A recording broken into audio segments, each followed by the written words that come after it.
pour génne Sénégal ci guuta gi ko stagiaire yi dugal. Alors fi ñuy tàmbalee mooy d'abord comment jugez-vous cette sortie du président ci week-end bi.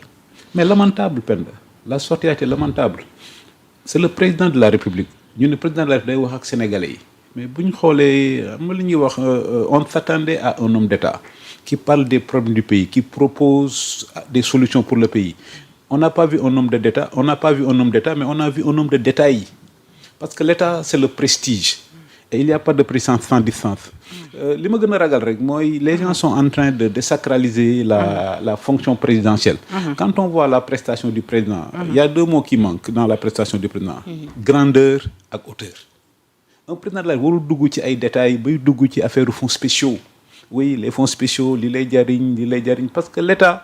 li ñuy wax souvent, est-ce que le cœur de l'État va survivre au cannibalisme ontologique des déballages parce que fonds spéciaux dëkk yëpp am na ay fonds spéciaux mais président de la République du cëram muy wax ci affaire fonds spéciaux même bu ñu ko ci poser question fii lañ ko war a jëmee mais ñoom bi ñu nekkee ci opposition bi dañ doon wax que way les fonds spéciaux dafa xaram léegi bi ñu nekkee au pouvoir dafa xalal mais nañ ko assumer mais li ma ci metti rek mooy on n'a pas vu un homme d'État mais on a vu un homme de détail lépp ay détails la boo gisee même réforme yi way bind nañ ma après il y a une seconde lecture ma liiraat c'est du détail un président de la République ce qu'on attend d'un président de la République c'est la vision nga ni Sénégal fii laa jëmale réew mi mais pas nga dugg ci ay vision mu ngi ci parce que ci sortie bi rappelé na lépp lu nga xamante ni loolu lañ ko faloon ba tey mu ngi ci muy programme li tax mu dugg ci ay détails li tax mu dugg ci ay détails pendant presque plus d'1h30 mais c'est parce qu'il y a pas de vision. Il n'y a pas de vision, il n'y a pas d'ambition. Quand tu as une vision et une ambition, doo mën a gérer ay détails mais xoolal sur les réformes constitutionnelles est-ce que président war na cëram la mu naan way yónnee nañ ma texte bi ma liiraat ko defaat seconde lecture yónnee war leen ko boo xool tout en longueur c'est tout le temps des détails un président de la République ne peut pas gérer des détails un président nous voulons un homme d'État pas un homme de détail et ñun li ñu gis c'est un homme de détail. Il faut qu'il se hisse à la grandeur de ses fonctions. Un président de la République, c'est quelqu'un qui... xam nga boo tooy nga ne Sénégal président de la République day wax et puis affaire Pastef yi oui mais li mu def ci Pastef mais ça Pastef une association privée Pastef mook daayira ñoo yam Pastef mook ASC yam donc est-ce que yaakaar nga ni gëddu président de la République la dans un truc aussi solennel il convoque des journalistes on dit le président va vous parler mu naan way Pastef maa def mouvement des cadres Pastef maa def si mais boo amee problème Ousmane boo amee problème ak premier ministre am na ko régler. mais qu'est-ce qu'il a voulu en rappelant lépp lu nga xamante ni defal na ko. mais parce que c'est-à-dire que dafa bëgg wane ni lépp moom la mooy le mois bi ñenn ñi di décrier mais aussi est-ce que dafa bëgg récupérer par la même occasion li muy reprocher Sonko moom lay def le parti Pastef mais li muy reprocher Sonko moom lay def. Et quand il dit on ne peut pas réduire un projet à un individu. Mais moom tamit il se positionne ni maa def Pastef je suis boo ko déglu il veut montrer aux gens que Pastef moom mooy actionnaire majoritaire bi. Justement moom mooy actionnaire majoritaire bi donc est-ce que Sénégalais mérité nañ ñu leen seen président de la République moom président Bassirou Diomaye wax na ko je suis le président de tous les Sénégalais même ceux qui n'ont pas voté pour moi et ça c'est vrai tout le monde est d'accord c'est le président de la République donc est-ce que gëddëm la muy wàcce boppam bay mobiliser Sénégalais pendant 1h30 di leen wax affaire privée. Oui, Pastef kenn ëppale mu ci. mais peut-être machine politique boobu moo ko porté à la tête de ce pays. mais je veux dire même si c'est-à-dire Pastef depuis le 24 mars ci biir la coalition Diomaye ñoom ñoo ko porté. depuis qu'il a prêté serment. est-ce que aussi mën na fàtte loolu. mais bu ko mën na ko bàyyi ci xel. depuis qu'il a prêté serment. militant de Pastef. depuis qu'il a prêté serment. moom il faut que le président soit moins paradoxal. Tu peux pas dire que oui man bi ma nekkee président de la République dama démissionner de mon truc de Pastef parce que président warul bokk association privée ñëpp d'accord ci xam nga moom moo ko wax mais mënoon yow président de la République dañ ma fal après ñoom def nañ ko président d'honneur du parti waaw d'accord mais mënoo wax man président de la République ñu ma falee ba pare la démissionner parce que président mënul bokk association privée et tu mobilises le pays pendant 1h30 pour te justifier dans une association privée dañuy wax président de la République bu amee problème Ousmane Sonko na ko régler en privé Pastef c'est une association. mais monsieur le ministre ndax fi ñu toll nii justification yooyu amul woon c'est-à-dire ndax je veux dire fi ñu toll nii tembe justification dafa mel ne am na njëriñ parce que dañ toll ci instant pëccoxoo. c'est-à-dire li ñuy wax ñaari camp am ci biir parti bi di Pastef. il faut distinguer donc normal na peut-être moom mu ñëw. fàttaliwaat li nga xamante ni loolu na ko wax defal na ko parti bi loolu na ko wax dans le cadre. ci ay textes yu mu xaatim ak yu ni mel. loolu na ko wax dans le cadre de Diomaye président. Mais quand on dit le président de la République va s'adresser aux Sénégalais, c'est le président de la République. nous on s'attendait voir un président de la République, on a vu un politicien qui est dans une lutte pour régler des comptes, qui est dans des luttes de positionnement politique. kon daal sortie bi da nga jàpp dafa wàcc. mais dafa wàcc ci àndam.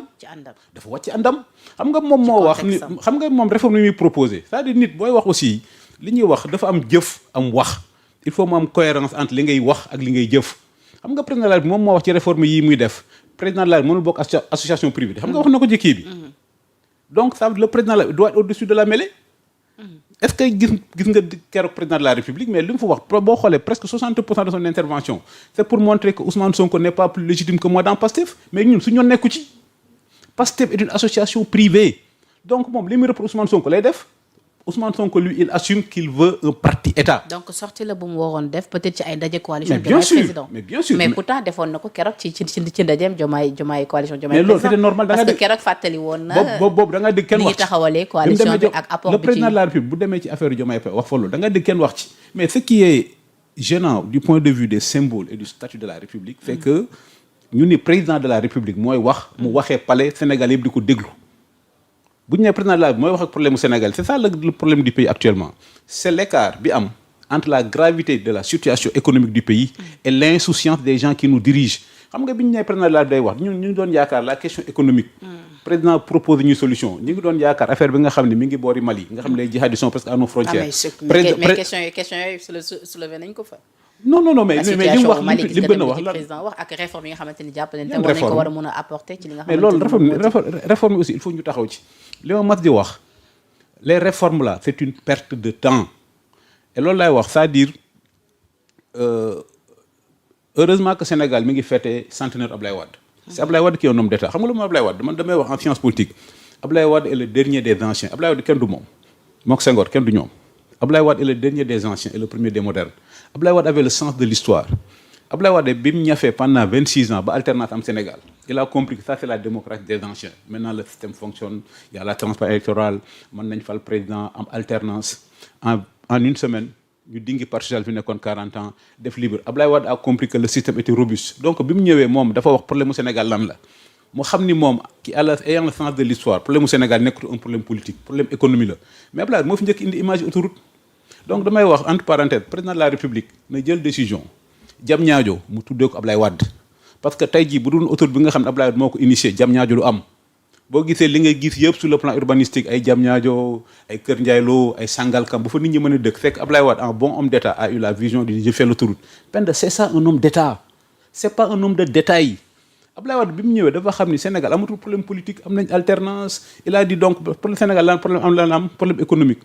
le drame du Sénégal mooy la longue chevauchée. tax yéen bi ngeen di yore nguur bi tuddee wala autoroute boobu na Ablaye Wade comme ni nga ko suggéré au président Bassirou Diomaye Diakhar Faye tudde na ko stade bi ñu sommes d'accord Macky Sall Ablaye Wade la bëggoon tuddee moom la bëggoon tuddee autoroute bi proposé woon nañu ko Ablaye Wade pour des causes de sécurité propre il avait dit il ne voulait pas c'est après lañ ko tuddee c'est après lañ ko tuddee stade bi lañ ko tuddee stade Ablaye Wade mais Ablaye Wade lu ñu ko tuddee Sénégal rek mérité na ko il faut que Sénégalais yi comparer li fi Ablaye Wade doon def boo xoolee may wax la longue chevauchée vers la gloire Ablaye Wade 2000 Ablaye Wade moo fi njëkk indi milliards commencé wax milliards indi grand projet indi autoroute donc cette longue chevauchée bi Ablaye Wade commencé woon moom la ñuy wax la démocratie des modernes donc dafa am démocratie des anciens question de participation code électoral manifestation Ablaye Wade bi ñu ñëwee en l'an 2000 alternance pacifique am en une semaine ñu quitté 40 ans de socialisme pour une ère libérale donc dëkk bu eggee foofu amul problème institution amul problème politique Ablaye Wade a ouvert les portes de la grandeur commencé gëmloo Sénégalais milliards damay tooñu souvent mes amis sociaux dama leen di wax la route secondaire d'Ablaye Wade ça veut dire yow mi dëkk Pikine nag demee noonu autoroute à péage bi la route secondaire mooy tali bi nga xam ne da nga koy jël yow boo bëggul fay péage bi donc damay wax la route secondaire de Wade est 2 fois plus grande que la route principale de Diouf xoolal 2000 Padois buntu Pikine benn tali bu ndaw moo fa nekkoon Ablaye Wade di ñëw damay def autoroute à péage donc la chevauchée vers la gloire la grande chevauchée vers la gloire Ablaye Wade moo ko ubbi en 2000 Macky Sall continue ko ñii ñëw au lieu de continuer la démocratie des modernes ça veut dire l'émergence l'économie la grandeur ñu delloo ñu ginnaaw mais yaakaar nga ne mérite nañ am président boo xam ne pendant 1h30 minutes mu dem di wax ay problèmes yi ko jotee ak premier ministre li mu wax yëpp lenn rek laa ci jàpp lu am solo et là je suis parfaitement d'accord crise entre Diomaye ak Sonko la crise ne peut pas être institutionnelle la crise ne peut être que politicienne tey jii bu dàqoon Ousmane Sonko daara du xew. mais bul soreegum foofu monsieur le ministre c'est-à-dire da nga nekk